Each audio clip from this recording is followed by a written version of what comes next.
Δείτε το όπως το βλέπουμε κι εμείς. Πιστεύουμε ότι η τηλεόραση έχει μια αποστολή. Να μας δείξει το δρόμο για τη συλλογική προσπάθεια. Να μας κάνει να κλάψουμε.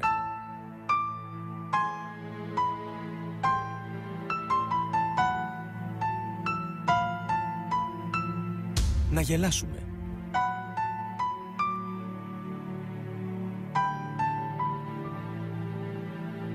Να προβληματιστούμε.